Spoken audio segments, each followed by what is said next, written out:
Hello everybody, my name is Paul here, and yeah, this review, okay, I'm just gonna be very quick because in all honesty, by the time of this video, by the time of this recording, I should say, that it's been at least exactly 1 week since I watched episode 5 and 4, basically.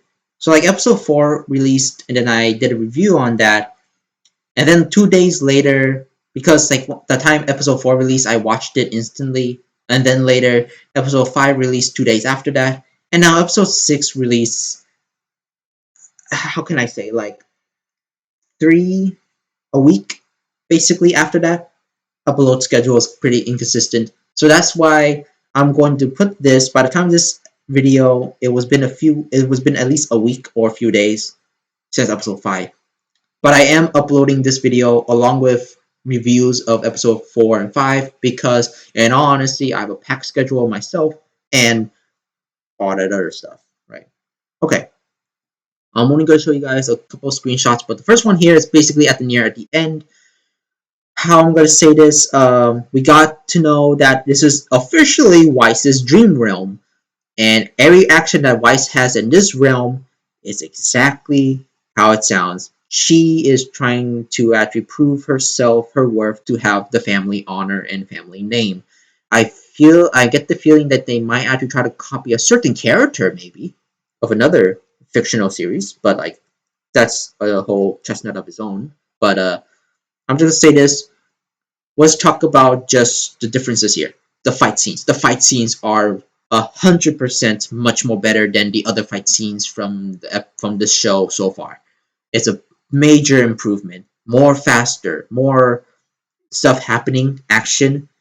It's a bit slow for Yang's style, of course. Yang's fighting style in this one, for some reason, seems a bit janky at times. But everyone else is pretty good. Pretty good as in is amazing. Yang's fights are Yang's moments to shine is like really just mediocre, average at best. And Blake, she does fight, just mostly dodging most of the time. It's technically RWBY who does most of the fighting, kind of. But of course, the biggest fighter is basically Weiss. She does a lot of action, makes sense, but that's about it. Also, for the fight scenes, there's some CGI. I'm not gonna tell you when, but the CGI only appears for Blake and Yang and possibly Weiss. And that's about all the CGI I can see. They only appear for 2 to 3 seconds. If you guys pay attention enough, you can tell that some of these characters look too glossy for their own good, and actually have super smooth 60 frame per second animation for those 3 seconds for some reason, and they're super glossy. You can tell, I don't know why. And this is again the Fate series, the guys who animated the Fate series, which is again like who also wrote the Fate series, which is also who made Type Moon, which is kind of the same with Fate and Moon. Never did 3D before, never did CGI, so it was kind of jarring to see there, and the CGI is a bit awkward. It is a bit janky. It feels janky, it feels awkward, but the fight scenes overall really good, top notch, 10 out of 10. I'm gonna say it like that. But now we get to the point of the story, and not much explained here. The only thing that was really explained was basically why we're here. And that is because from episode 4, apparently Weiss is under a sickness of sorts, or at least super low aura. Maybe from the fight she had from RWBY, Weiss, and RWBY, Blake, and Yang. I mean, Weiss has a big, like, major damage to her aura because maybe the dream world is actually linked to her in the real world, but like that's a whole other chestnut. But like, yeah. So yeah, at this one, for context, Jean is just basically trying to use his aura to heal Weiss, and that is the point. Also, there is also another scene where Pyrrha gets Pyra.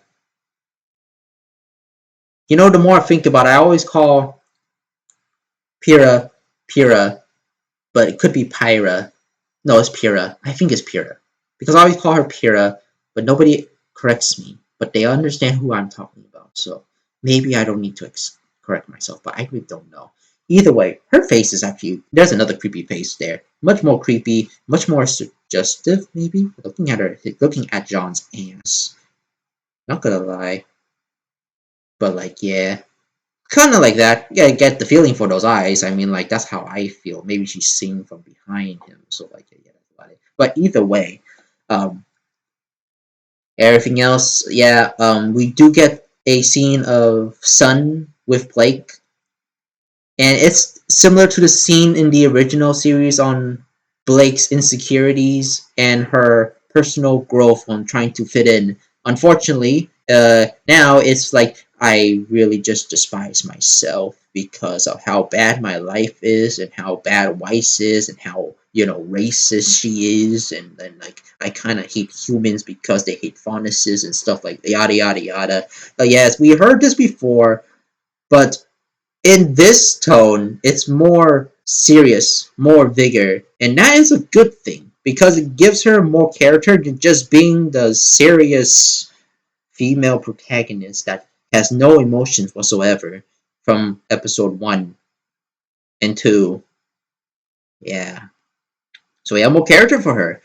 I'm just hoping that Rooster Teeth, yes, Rooster Teeth is in charge with the storyline. I just hope they don't go overboard with this type of subject like they did to another subject in volume 7 or 8 in the original series. That's all I'm worried about. Oh yeah, let me show you guys that scene. I actually know you guys saw the scene in the thumbnail, but let me show you the scene in here. Give me a sec. Yep, this is the scene. They're here. Also, we do see Penny just for a few minutes. Again, do they just do does this show don't does this show doesn't like Penny? If the show doesn't like Penny, I guess that makes sense of why she only appears for like every 2 minutes from the show. I mean, like for now, like she has a total runtime of like 3 minutes of screen time. So like I'm wanting a little bit more Penny here, but like yeah, that's about it. But she does appear a lot of funny angles, a bit of a fisheye effect too. Don't know why. Okay, let's see. Is there anything else to talk about? Oh yeah, um, nothing else. But the only subject I do have here is that I get the feeling that we might actually continue the storyline again to episode 8, which I guess makes sense because Weiss is still unconscious, technically speaking, and she's still in the dream realm of her own dream. So maybe episode 8 might be the last episode? I'm considering episode 8 because episode 7 would be them actually going in, maybe with more backup, trying to convince Weiss, and episode 8 will be the final stand, yada yada yada. I thought episode 6 was a good stand, and I don't actually blame them to actually kind of take this away, and then when Weiss in the real world will get confronted with all this stuff from her teammates, and would change herself for the better for the teammates because they know her dream because they're in her dream and all that other stuff. I know I'm rambling a little bit, but I am going to make this a little quick. But that's about it. Half of the beginning half of the episode was just them in the dream world actually fighting, and that's where most of the fight scenes come from. The second half is them in the real world, which is just kind of talking here and there for at least a day, leaving Weiss just sleeping there. Could be for a day or two, possibly. But it seems like from this scene right here, we might actually been already a day. So like, yeah, Weiss is still unconscious from sleep. Maybe. I don't know. But oh boy. Okay. Is there no? There's no new songs here. Nothing else. So yeah, overall, action is 100% better. I love it. That now it lives up to the name that yes, the anime fights here are better than the 3D ones in the original series. At least in this one. Could still use some more work because a certain few characters do feel a little janky even with the CGI actually putting in. They need to work on that if they're doing that. RWBY has like the most fight time scenes here that are actually good. Yang got a decent amount too. It's just her fighting style they did for her was a bit janky a little bit, at least in my opinion. And Blake was just mostly dodging. Somebody was taking Piccolo's classes. But yeah, either way, that's about it for the video, and that's all I could say. The story could use a lot of work still in terms of context. We have more context, but they exactly just stopped on like giving more context of the story. We don't know how Weiss got to this point, except maybe for the lack of aura she has. We don't know how she got here in this condition. We don't know how. We do know how they got connected to Weiss's dream world. We do get explanations for the dream world itself. We now know why Weiss is doing this. It's mostly because for to prove herself for the family name and honor and all that stuff, yada yada. Getting her insecurities out there as well. Most of that all explained. The only thing that was not explained, and this is the only thing, is why did Weiss got her aura run out to the point of her being in a coma-like state in the dream realm. This is similar to Jean, who he did got the same thing, except he got healed earlier, so Weiss might be more severe, except there's no wounds from like John, so this is a bit weird, so that's all I could say. Again, action is a bit like a very good 100% much better than the previous episode, so congrats on them. Hopefully they can keep up with it and improve a little bit more. But that's all I gotta say. Well, I'm Sunpo. I'll see you guys next time. Episode 8 and 7. I realize this is 6. I don't know why I say 8. I'm predicting that maybe this whole storyline ends at 8. So here's the thing. I'm going to hold back the reviews. Not doing one by one. I'm going to do a episode review 2 at a time. So I'm going to review episode 7 and 8 the next time. If they're interesting. And if they continue on this original storyline. Possibly. Because I am not going to retread old ground for episodes that actually do retread old ground. But I'm only going to do the reviews for those episodes that are similar to the original timeline.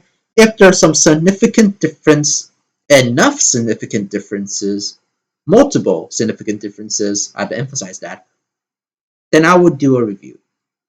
But for next time, 7 and 8, stay tuned for that. That would actually mean once episode 8 comes out, you would expect me to have a review for 7 and 8 at the same time at that time. A double review for a single video. That's all you gotta get. But yeah, that's a quick review. Not so much in depth, but that is just my review, my opinions on this episode specifically. 10 out of 10. The action actually just makes up for it.